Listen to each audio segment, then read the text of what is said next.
Hi everybody, this is Peter Wilson from Grace Waves Devotional, coming to you again from Manchester in the UK. It's raining here today, which is fairly typical of a winter's day in the UK. Okay, we're talking about the ninefold fruit of the Spirit, so let's go straight into it. This is part 9, and we're speaking about the fruit of faithfulness. Galatians 5:22, the fruit of the Spirit is love, joy, peace, patience, kindness, goodness, and faithfulness. So faithfulness is the 7th fruit of the ninefold fruit of the Spirit. And today we live in a world of broken promises. It's unfortunate for me to have to say this, but we find repeatedly that our national and governmental leaders make promises to us and promptly break them. In the presidential election of 1988, George Bush Sr., who was a candidate, made a promise to the people of America. He said, "Read my lips. I will not raise taxes if I become the president." And on the basis of that promise, the American people voted him into office. And what did George Bush Sr. do when he became president? He raised the taxes on the American people. He had broken his promise not to raise taxes, and he had proved himself to be an unfaithful president. But what makes unfaithfulness even more difficult to bear is that unfaithfulness is telling lies. George Bush Sr. lied to the American people. In my view, his lie was a tipping point of unfaithfulness in leadership that affected the whole world, making faithfulness a rare commodity to be found in government leaders. And it's been downhill ever since. Of course, that affects you and me. Why? Well, there's a principle in Scripture that goes like this: as the head, so goes the body. As the head, so goes the body. It works in the natural. Your body cannot do anything without your head first giving it permission. So if you stick your hand in the fire, you cannot shout ouch until your hand has sent a message in a nanosecond to your brain asking permission to shout ouch, which your brain does. It sends back a message in a nanosecond giving you that permission so you can shout ow and pull your hand out the fire. Can you see? As the head, so goes the body. And the litmus test for a family, a church, a business, an institution, or a government is to look at the head, because the quality and maturity of the people in the body is determined by the head. So when a family is shot through with dysfunction, if you believe that the head of the home is the father, which I do, the family is dysfunctional because the father is dysfunctional, because as the head, so goes the body. You cannot stop it. It's an invisible principle that works its way through in the spirit realm. So if a church leader is exhorting his people to give financially, but he or she does not give themselves as a leader, that will work through in the spirit realm, and the bulk of his people will end up not giving, because as the head, so goes the body. And the picture I'm painting is of a Western culture that thinks nothing of breaking its promises. And that goes for you and me. We break our promises to each other without giving it a second thought. I'll meet you at the bus stop at 8 p.m. to go to the gym, but we don't turn up. We've allowed something else to take precedence over going to the gym, and don't even bother to tell our friend ahead of time we can't make it to the gym tonight. What's happened? we've broken our promise and lied to our friend. Oh, we do not like being called liars, do we? But that's exactly what we are when we break a promise. Let's hear what God himself says about this and about himself. Numbers 23:19. God is not a man that he should lie, nor a son of man that he should change his mind. Has he said, and will he not do? Or has he spoken, and will he not make it good? In other words, God is a person who keeps his word and never breaks his promises. Therefore, he never tells lies. Can you imagine the state that the church would be in if God suddenly broke his promises? Well, I know I promised to provide for you, but I was so enjoying myself sunning in the south of France that I decided to stay another 3 months. Or I know I promised to protect you, but something cropped up and I wasn't able to be there for you. We would be as mad as hell if he did that to us, but we think nothing of breaking our promises to each other.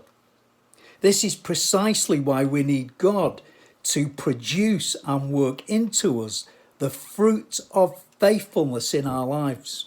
In Psalm 15 verses 1 and 4, King David says this: "Who may worship in your sanctuary, O Lord, and who may enter your presence? Those who honour the followers of the Lord and keep their promises even when it hurts." And keep their promises even when it hurts. Now, obviously, folks, if we break promises, if we've broken them in the past, we don't feel guilty or condemned about that because God has forgiven us 2,000 years ago. And the only way we need to make good on that is that if we know we've made a promise and we've broken it, and it's broken a relationship with somebody else, then it behoves us, or as the Americans say, behooves us to put that right with that person. I've had to do that in my life. But other than that, we don't feel guilty about our broken promises. We don't allow regret to drown us because all that was forgiven 2,000 years ago. So when God works his faithfulness into our lives, we will be faithful to keep our promises even when it hurts us to do so. For example, you've promised to help your friend move house, but then receive an invitation to a wine and cheese party, and you know that all the movers and the shakers will be there. Oh, how you want to go to that wine and cheese party. But you choose instead to honour the promise you made to your friend to help them move house. You see, you kept your promise to your own hurt. It cost you a wine and cheese party, but it was more important to you to keep your promise. Isn't that fantastic? Listen to Jesus talk about faithfulness and unfaithfulness when it comes to money, but you can apply this principle to every area of life. Luke 16, 10-13. They who are faithful in what is least are faithful also in much. And they who are unjust in what is least are unjust also in much. Therefore, if you have not been faithful in the unrighteous mammon is money, who will commit to your trust the true riches, that is of the kingdom of God? And if you have not been faithful in what is another man's, who will give you what is your own? No servant can serve two masters, for either he will hate the one and love the other, or else he will be loyal to the one and despise the other. You cannot serve both God and mammon. Now let me read that in the Message translation. Jesus went on to make these comments. If you're honest in small things, you'll be honest in big things. And if you're a crook in small things, you'll be a crook in big things. If you're not honest in small jobs, who will put you in charge of the store? No worker can serve two bosses. He'll either hate the first and love the second, or adore the first and despise the second. You can't serve both God and the bank.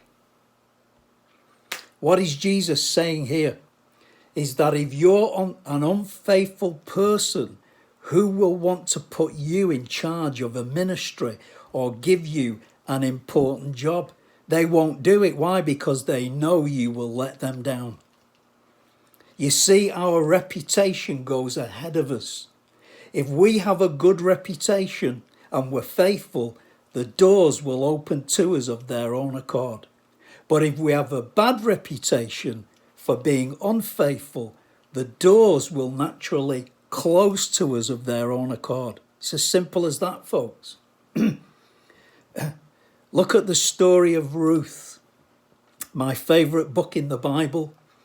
Ruth gave herself, sacrificed her own life for her mother-in-law. She chose to go where her mother-in-law went. She chose to live with her mother-in-law. She said, where you die, I will die. And the God you worship, I will worship. And Ruth honoured every promise she made to her mother-in-law. And what happened?